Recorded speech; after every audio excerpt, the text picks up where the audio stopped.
Hello students, welcome to GATE academy chemical channel. कैसे हैं आप लोग? तो जैसा कि आप सबको पता है, इस चैनल के थ्रू अभी तक हम लोग टोटल 5 बार अब एक दूसरे से इंटरेक्ट कर चुके हैं। तो चलिए आज फिर से एक नया इंटरेक्शन है हमारा एक नए टॉपिक के साथ। तो आज क्या टॉपिक है डिस्कशन का? तो 5 mistakes by students in GATE 2022। देखिए, गेट का रिजल्ट आ गया हमारा 16 तारीख की रात में। ठीक है, जो बम्बार्डमेंट होना था हो गया। आज काफी दिन, थोड़ा दिन बीत गया, होली भी हम लोगों ने खेल ली, सब कुछ हो गया। नाउ अब तो आपको थोड़ा सा क्या कहते हैं, उस समय भी आपने जब पेपर दिया होगा तो आपको रियलाइज तो हो गया होगा। इस चीज बात को उठाने का एक ही कारण है कि अगर आप अब भी नहीं क्या कहते हैं जब हुए सतर्क हुए कि भैया मेरे से गलती हुई थी, उसको मेरे को रेक्टिफाई करना है, तो फिर आप चाहे गेट 22 का लिखे हो, चाहे 23 का लिखो, चाहे 24 का लिखो, चाहे आजीवन लिखते रहो, आपसे वो गलतियां होनी है, होती ही रहेंगी। आप उसको पे काम नहीं करोगे तो होती ही रहेंगी और आप निपटते रहोगे। देखो, मैं आपको डीमोरलाइज नहीं कर रहा हूँ, डीमोरलाइज बिल्कुल नहीं कर रहा हूँ। Being a teacher I understand my responsibility. तो मैं आपसे कहता हूँ कि बेटा समय रहते क्या कहते हैं ना, बुद्धिमानी इसी में है कि समय रहते होशियार बन जाओ, है ना। समय रहते होशियार बन जाओ। दैट मीन्स अगर मेरे से कुछ गलतियां हुई हैं तो उसको मैं रेक्टिफाई कर लूं और आने वाले अपने गेट एग्जामिनेशन में वो दोबारा ना रिपीट करूं और एक बढ़िया स्कोर कार्ड लेकर आऊं। ठीक है, तो चलिए आप हम लोग इस पे डिस्कशन करते हैं। तो क्या क्या पॉइंट होंगे, चलिए मैं पॉइंट अभी रोकता हूं। तो क्या है कि आपको ये भी पता है कि जो गेट एग्जामिनेशन है, ऐसा तो नहीं है आपके स्कूल टेस्ट के या सेमेस्टर के एग्जाम की तरह है कि एक बार बुरा हो गया तो चलो अगली बार अगले 6 महीने बाद देख लेंगे, या अगले महीने अगले 2 महीने बाद देख लेंगे। इस साल में एक बार होने वाला पेपर है और सिर्फ वो 3 घंटे ही आपको परफॉर्मेंस बेहतर करना रहता है। अगर वो नहीं किए तो आपका काम खत्म। ठीक है, तो इस 3 घंटे के लिए ऐसा नहीं कहूंगा कि आप लोगों ने मेहनत नहीं करती होगी या नहीं करते होंगे, बिल्कुल मेहनत करते होंगे। फॉर्म भरते हो 1000-1500 रुपए का, तो कहीं ना कहीं तो लगता है ना कि कल को मम्मी पापा को जवाब देना होगा ना कि इतना महंगा फॉर्म भरा तो उसका क्या किया, क्या हुआ उसमें तुम्हारा, है ना। तो आप मेहनत तो बिल्कुल करते होंगे, लेकिन गलतियां होती हैं और गलतियों से ही इंसान सीखता है। ठीक है, ठोकर लगने से ही अकल आती है, बादाम खाने से अकल नहीं आती है। ठीक है, तो चलिए अब हम उस पर डिस्कशन कर लेते हैं। देखो, तो ये 5 गलतियां आप लोगों से जरूर हुई होंगी गेट एग्जाम 2022 को लेकर। पहला पॉइंट है इग्नोरिंग द कॉलेज स्टडीज।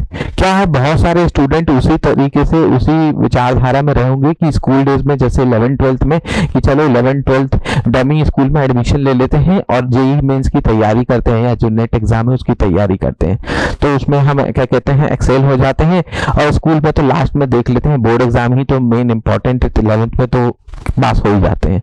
तो ये काम अगर आप कॉलेज लाइफ में भी किए तो आप कहीं ना कहीं फंसे। क्यों? देखो, क्या होता है कि कॉलेज में हमेशा जो आपकी फैकल्टीज होती है या जो डिपार्टमेंट होता है, जिस भी डिपार्टमेंट्स में आपका एनरोलमेंट हो, चाहे मैकेनिकल में हो, चाहे सिविल में हो, इलेक्ट्रिकल में हो, चाहे आपका केमिकल में क्यों ना हो, वहां पर जो डिपार्टमेंट में जो आपके फैकल्टीज हो उनको दे हैव बेटर अंडरस्टैंडिंग कि क्या आपका कोर्स स्ट्रक्चर है ना।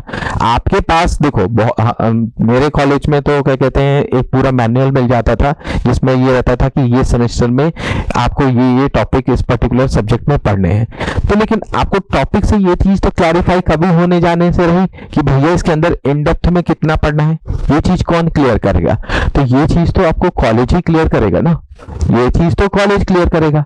अभी हुआ क्या कि अगर इस बार के गेट का पेपर देखें जो आईआईटी खड़गपुर ने तैयार किया था, तो उसमें बहुत सारे ऐसे टॉपिक थे जिसमें स्टूडेंट को आइडिया ही नहीं लगा कि कितना एक्सटेंड तक पढ़ना है। जैसे कि एक छोटा सा टॉपिक ले लेते हैं, एंजाइम काइनेटिक्स को ही ले लेते हैं। सीआरई में जो आपका एक टॉपिक आता है एंजाइम काइनेटिक्स, केमिकल इंजीनियरिंग के एक सब्जेक्ट है सीआरई, उसमें एक टॉपिक आता है एंजाइम काइनेटिक्स। वर्ड लिख दिया बस एंजाइम काइनेटिक्स।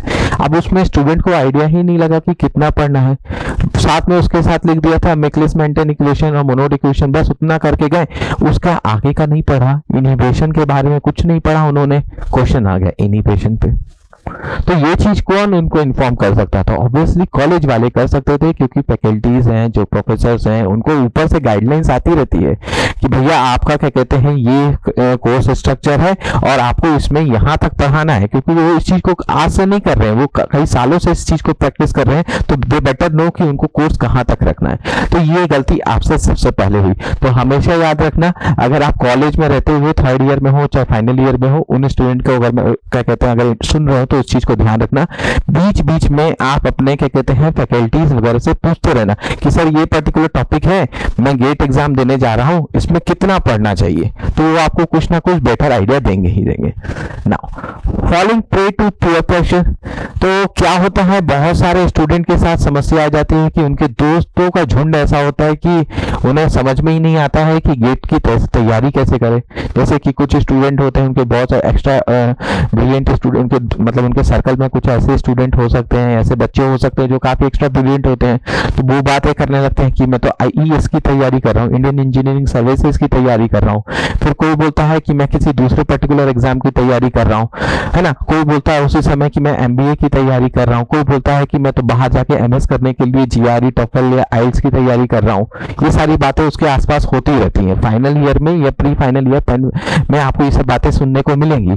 तो जब ये सब बातें आपके आसपास घटित होती रहती हैं तो आपका भी दिमाग कहीं ना कहीं एक उधड़बुन में फंस जाता है कि भाई मैं कैसे तैयारी करूं, क्यों? क्योंकि आपको माहौल में नहीं मिल रहा है ना। तो आप गेट की तैयारी तो शुरू करते हो, लेकिन या तो अधूरे मन से शुरू करते हो या फिर इस तरह से शुरू करते हो कि यार उसका हो गया, मेरा नहीं हुआ तो मेरा क्या होगा, है। या फिर क्या मैं वो जो एग्जाम की तैयारी कर रहा है मैं भी उसको कर लूं।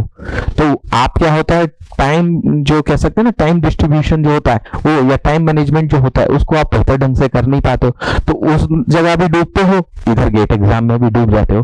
तो ये बात भी आपके साथ हुई होगी। Not giving sufficient mock test, है ना।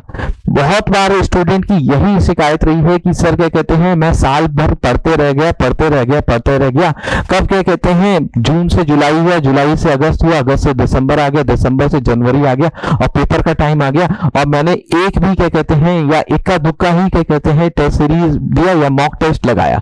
तो आपको पता होना चाहिए कि इंग्लिश में एक प्रोवर्ब है जो कहता है practice makes the man perfect, माने कि आप जितनी ज्यादा प्रैक्टिस करोगे उतना ज्यादा आप क्या कहते हैं उसमें परफेक्ट होते जाओगे।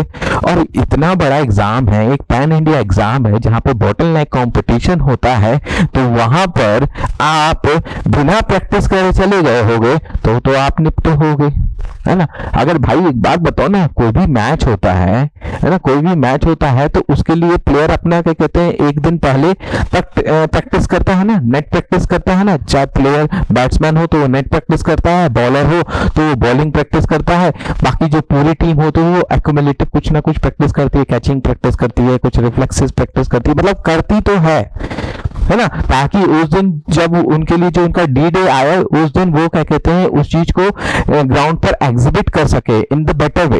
तो आपने अगर प्रैक्टिस टेस्ट नहीं लगाए या मॉक टेस्ट नहीं लगाए तो आपके साथ क्या हुआ, आपको कभी इस चीज का आइडिया नहीं लगा कि किस तरह से क्वेश्चंस पिछले 8-10 सालों में पूछे जा रहे हैं।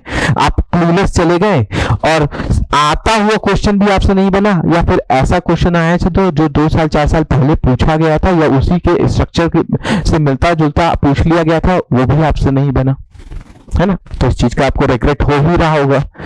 Not making proper self notes, ये आज बड़ी शिकायत है। ये इस चीज के साथ देखो इंजीनियरिंग स्टूडेंट्स 50% से ज्यादा इंजीनियरिंग स्टूडेंट जो होते हैं काफी लापरवाह होते हैं।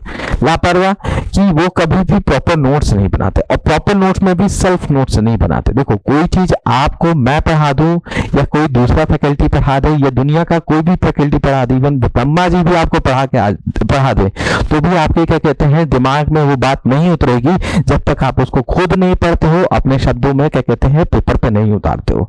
तो ये काम आपने नहीं किया होगा, और ये काम नहीं किया होगा तो लास्ट टाइम जब एग्जाम आने वाला होगा और जब रिवीजन का टाइम आ रहा होगा तो आपको समझ में नहीं आ रहा होगा कि रिवीजन कैसे करें, तो आपका प्रॉपर रिवीजन नहीं हुआ होगा। आप पूरी की पूरी बुक उठा के बैठ गए होगे, आज मेरे को पूरा रिवीजन करना है। पूरी बुक आप जून में भी उठाए थे, पूरी बुक आप दिसंबर में भी उठाए थे, अल्टीमेटली क्या हो गया, निपट गए।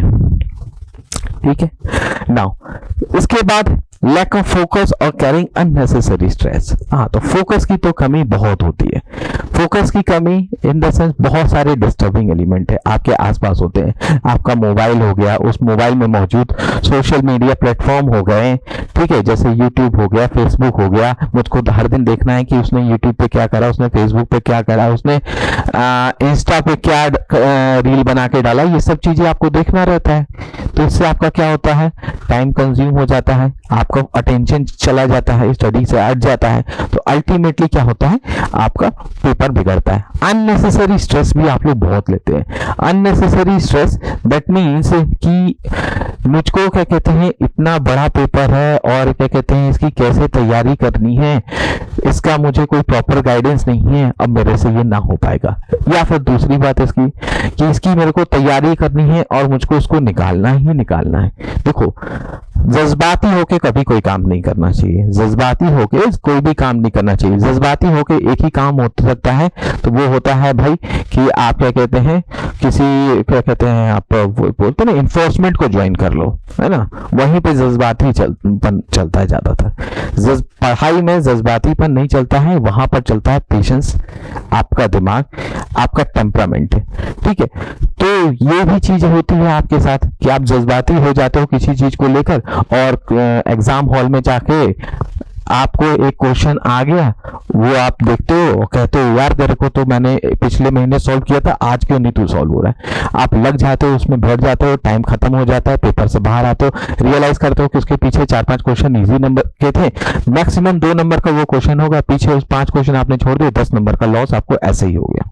और 2 नंबर वो भी जोड़ी तो 12 नंबर का लॉस हो गया, मतलब 12% का पेपर आप खराब करके आ गए।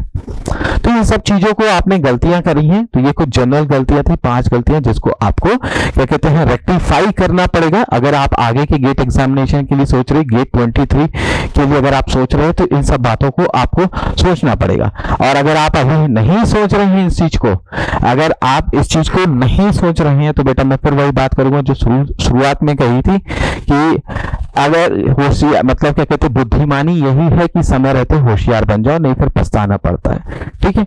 तो दैट्स ऑल फॉर टुडे। फिर मिलेंगे एक नए सेशन के साथ, तब तक अपना ख्याल रखिए, पढ़ते रहिए for GATE 2023। All the very best.